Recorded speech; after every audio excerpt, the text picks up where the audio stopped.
तो ये क्वेश्चन बहुत बार आपके एग्ज़ाम में आता है। तो इस क्वेश्चन को करना क्या है, आप ध्यान से देखना। क्वेश्चन पूछ रहा है क्या 4 की पावर n, 6 की पावर n, 8 की पावर n या 9 की पावर n या 12 की पावर n कभी भी ज़ीरो से एंड करेगा। ठीक है, या तो 5 की पावर n, कुछ भी ऐसा एक क्वेश्चन आएगा और पूछेगा कि ये नंबर क्या एंड करेंगे ज़ीरो से। तो देखते हैं कि करते कैसे इस टाइप के क्वेश्चंस को।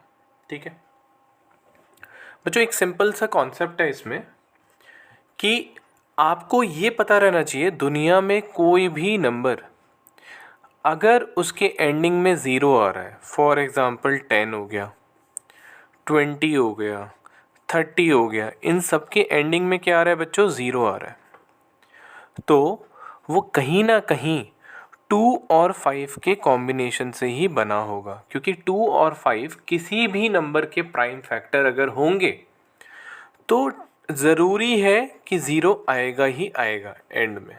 ठीक है, फॉर एग्ज़ाम्पल 10 को मैं क्या लिख सकता हूँ बच्चों, 2 इंटू 5। तो 10 का प्राइम फैक्टर क्या होता है, 2 और 5, 2 इंटू 5। तो हमने देखा इसके एंडिंग में ज़ीरो आ गया। ऐसी 20 को क्या लिखूंगा, 2 इंटू 2 इंटू 5। फिर से आपने देखा 2 और 5 का कॉम्बिनेशन हरदम आपको ज़ीरो देता है।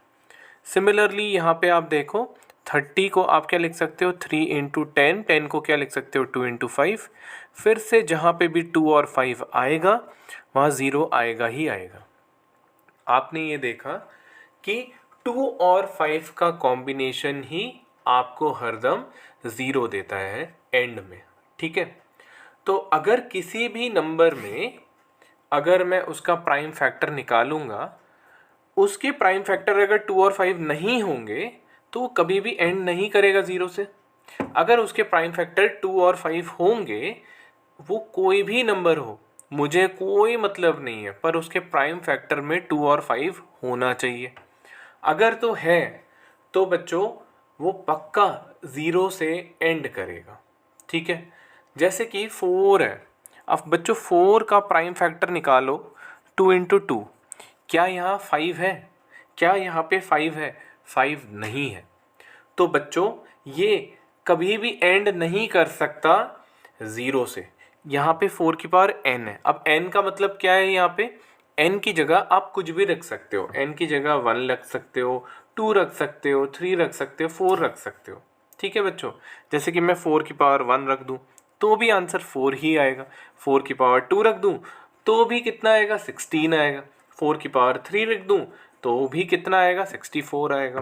4 की पावर 4 रखने पे 256 आ रहा है। क्या कभी एंड कर रहा है ज़ीरो से, क्या कभी भी एंडिंग हो रही है ज़ीरो से? एक बार 4 से हो रही है और एक बार 6 से हो रही है, एक बार 4 से हो रही है, एक बार 6 से हो रही है। ठीक है, ज़ीरो से एंड नहीं कर रहा। क्यों नहीं कर रहा बच्चों? 2 तो है, 5 नहीं है। 2 तो है, 5 नहीं है। 2 और 5 का कॉम्बिनेशन ही इसको ज़ीरो देता, पर यहाँ पे सिर्फ 2 इंटू 2 है। बच्चों 4 को क्या लिख सकते हैं, 2 इंटू 2। 4 को क्या लिख सकते हैं, 2 इंटू 2। क्या यहाँ पे आपको 5 दिख रहा है? आपको यहाँ पे 5 नहीं दिख रहा। इसकी वजह से हम ये बोल सकते हैं कि यहाँ पे 5 एज ए प्राइम फैक्टर की कमी है। अगर 5 यहाँ पे होता बच्चों, अगर यहाँ पे 5 होता तो पक्का एंड करता ये ज़ीरो से। ठीक है, यहाँ पे 5 नहीं है। ठीक है, एक और क्वेश्चन देखो, 6 की पावर n, 6 की पावर n को मैं क्या लिखूंगा, 2 इंटू 3 की पावर n। 2 इंटू 3 लिखोगे, ऑब्वियस सी बात है 6 को क्या लिखोगे, 2 इंटू 3। 6 की पावर n का मतलब क्या होता है बच्चों, 6 की पावर n का मतलब क्या होगा, एक बार 1 रख के देखो 6 आ रहा है, 2 रख के देखो 36 आ रहा है, 3 रख के देखो 216 आ रहा है। आप समझ रहे हो, कभी भी ज़ीरो से एंड नहीं कर रहा। क्यों नहीं कर रहा, रीज़न क्या है, क्योंकि उसके प्राइम फैक्टर 6 का जो प्राइम फैक्टर है वो है 2 और 3। 2 इंटू 3, इसमें 5 की कमी है। अगर यहाँ पे 5 होता, सोचो इमेजिन करो, 2 इंटू 3 इंटू 5, 2 इंटू 3 इंटू 5 क्या बन जाता, वो 30 बन जाता, और वो करता एंड ज़ीरो से। करके देख लो, 2 इंटू 3 इंटू 5, 2 इंटू 3 इंटू 5 क्या हो जाता बच्चों, 30। क्या वो एंड कर रहा है ज़ीरो से? बिल्कुल कर रहा है वो ज़ीरो से एंड। 2 इंटू 3 इंटू 5 ज़ीरो से एंड करता। यहाँ पे भी 5 एज ए फैक्टर की कमी है। अगर यहाँ पे 5 होता इसका फैक्टर तो ये पक्का एंड करता 0 से। आगे थर्ड क्वेश्चन कह रहा है 8 की पावर n, बताओ क्या कभी वो एंड करेगा 0 से। सेम वही कहानी कि 8 की पावर n है, यानी कि 8 को मैं क्या लिख सकता हूँ बच्चों, 2 इंटू टू इंटू टू। क्या यहाँ पे 5 है? क्या यहाँ पे 5 है? तो आप बोलोगे नहीं, यहाँ पे भी 5 की कमी है। तो 5 एज ए फैक्टर अगर होता तो हम ज़रूर बोलते कि ये एंड करता 0 से। सिमिलरली 9 की पावर n किसी ने पूछा तो आप बोलना 3 इंटू थ्री की पावर n। यहाँ पे तो 2 भी नहीं है और 5 भी नहीं है, यहाँ पे 2 की भी कमी है और 5 की भी कमी है। तो यहाँ पे 2 एज ए फैक्टर और 5 एज ए फैक्टर की कमी है। अगर 2 इंटू 5 यहाँ ज़रूर होता तो ये 0 से एंड करता, पक्का एंड करता, पर क्योंकि 2 और 5 दोनों ही नहीं है तो ये एंड भी नहीं कर सकता 0 से। आगे पूछ रहे 12 की पावर n क्या 0 से एंड करेगा? तो बच्चों 12 को हम क्या लिखते हैं, 4 इंटू थ्री, है ना।